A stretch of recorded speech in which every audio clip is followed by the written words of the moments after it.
What's going on, YouTube? Ferocity. I hope you guys are doing well. Another sad day in the Call of Duty community. And once again, we are talking about an independent project from Activision being issued a cease and desist order from Activision. Now, of course, as the same went for SM2, I understand the legal side of this from Activision, but my question remains, who is this hurting other than Activision's bottom line? But how is it hurting Activision's bottom line? How is a game that is X amount of years old, how is that cutting into your market share that badly that you need to issue this? Is it because you're incapable of actually delivering for the Call of Duty community right now? Is it because your current game sucks and the entire community is looking elsewhere to enjoy this franchise? The truth is the Call of Duty community is strong. It is alive and well. But we've had to go outside of Activision controlled projects to get any enjoyment out of this franchise, because anything that is being managed right now by Activision is a complete garbage fire. Modern Warfare 2 sucks. Black Ops Cold War sucks. Call of Duty Vanguard sucks. These are the most recent projects from Call of Duty, and none of them are very good. And then if you go back to earlier Call of Duties, they're all full of people who have hacked Activision's code and are taking advantage of other players on the platform. And Activision won't do anything to affect these people. They won't do anything to try to stop this. They won't put in safety nets. So what happens? People decide to create their own clients that are more secure so that players can enjoy these old games, because Activision has turned their back on these games. And rightfully so. I get it.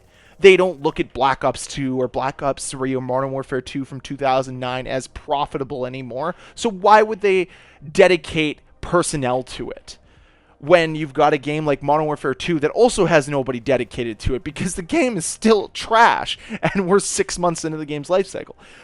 But the problem really lies with the fact that Activision has allowed their previous iterations of their titles to completely lay dormant and die, even though there is a thriving community that would go back and play them and enjoy them. And if you just let these hackers overtake these games, well, what you are left with is really unreliable and unstable experience for players that want to play them. And I'll be honest with you, because of what's been happening with Call of Duty, more and more players want to go back and play these older games. More and more players want to go back and try to experience what Activision used to be able to offer this community. And when you shut down these clients, what you're saying is not that these clients are in the wrong, it's that you can no longer compete with what you were able to do prior. Yes, these would be fun clients to go to if Call of Duty was in a great place. Yes, you'd probably go back, you'd play a few games here and there, no harm done. But if Call of Duty was in a more healthy state, these clients would not be as healthy as they are today. They would not have lots of players building hype around them. SM2 probably wouldn't have needed to exist if Call of Duty was in a healthy state. But because Call of Duty is on such a downward spiral, the community is turning to these alternatives that are created by people that actually care about this franchise. Whereas you've got Activision that clearly doesn't care about the franchise that they're at the hold of right now. This is completely directionless right now. And I'm going to continue to say that Activision is scared of what these independent teams are doing, because they know that these teams are actually listening to the community. They're actually trying to make the games better.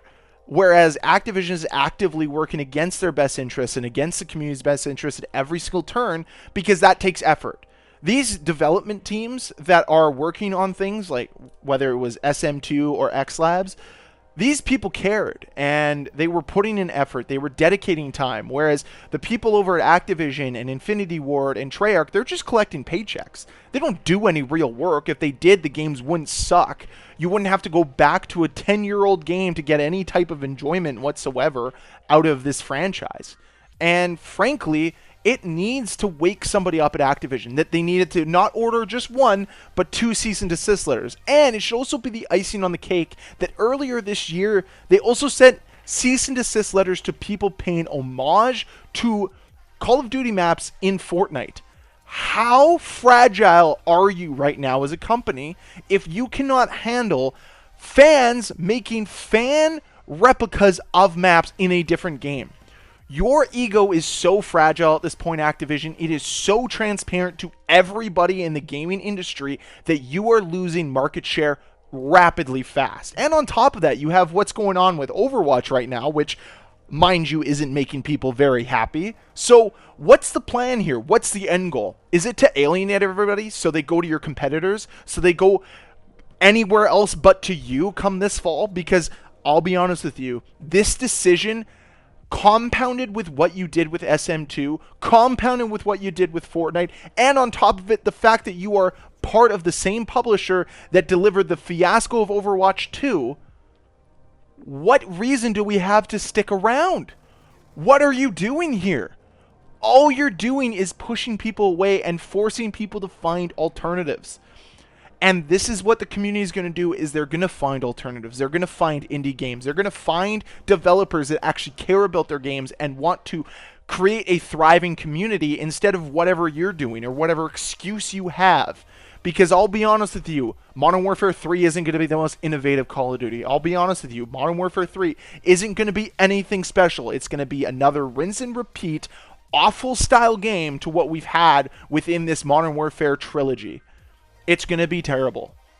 I'll be honest with you, because Activision has lost their way. Activision doesn't care about the future of Call of Duty. All they care about is trying to tread above water to keep their shareholders happy. And this is another move that just showcases that they do not understand what the Call of Duty community asks of them. They could have left SM2 alone. They could have left X Labs alone. I sure as hope they leave Plutonium alone. But they won't. And they could have allowed these communities to just be fringe communities that thrived on their own, whereas they could have also insulated the Call of Duty community, but instead they have to get rid of them and push people away from the project altogether. Do you think people are going to move off of these clients to go play your shitty game that you have right now? Is that really the plan? Did you really think that that was what was going to work? It's, oh, my X Labs client won't work anymore. Well, I guess I'll go to Modern Warfare 2, buy the season pass, and buy the new skins they have in the game. No! People want better games. They want their expectations to be met. And frankly, the fact that it was easier to meet expectations 10 years ago because you actually cared versus today should tell you something. Should tell you that you have incompetence all the way through your companies. It should tell you that you don't know what you're doing anymore. It should tell you that you've put profit over actual game design. And the funny thing is you're nowhere near as profitable as you could be. And that's the point that I want to hammer home here, is it's been all about profit for so long for Activision, yet they are missing out on so much extra money. I'm waiting to give money to Activision if they could make a competent game, but they can't. Instead, I decide to give my money to Dead by Daylight, or to the other games that are out there that are actually servicing their community, that actually care about the future of their games. But no, not Activision. I refuse to. And honestly, we might have to think about a boycott. Not only of Season 4, not only of Battle Passes, not only of the future of Modern Warfare 2, but Modern Warfare 3 and future games. I think we have to speak with our wallets, and I think it's time that we do that. Not only should we not be purchasing any more cosmetics or microtransactions from Modern Warfare 2. We should full out not play Modern Warfare 3. We shouldn't show up for the beta, and we most certainly should not be pre-ordering it or buying it come November. It's going to be very interesting to see, because this is going to be a huge fall for video games, and I don't know if Activision is prepared for just how much backlash they're receiving right now. I don't know if they're ready for all of this negative press that's coming their way, because I'll tell you, I can see it from my analytics. People cared about the SM2 project, and it was shut down. People care about X Labs. It was shut down. People are not caring about the Call of Duty franchise right now. They do not care for the current direction that Call of Duty is going in. So how do you make those people care again? What are you going to do, Activision? Is it going to be shutting down every other server out there? Is it going to be taking older games offline so that we're forced to play what you have right now, which is absolute garbage? At the end of the day, yes, they had the legal premise to do this. But should they have done it? Should they have gone out of their way to affect people that weren't doing anything to them other than allowing people to enjoy a safe way to play Call of Duty? Simple as that. This was all about giving people an opportunity to play Call of Duty safely. And with SM2, it was just about allowing people to relive nostalgia. How have you not figured this out yet? MWR would have been so much better if it was sold as an independent game. But instead, they had to couple it with Infinite Warfare because they knew Infinite Warfare's numbers were going to absolutely tank if it wasn't for it being part of, you know, the package, right? They made so much more money because they were able to monetize Modern Warfare Remastered. But that's beside the point. I want to end the commentary on this.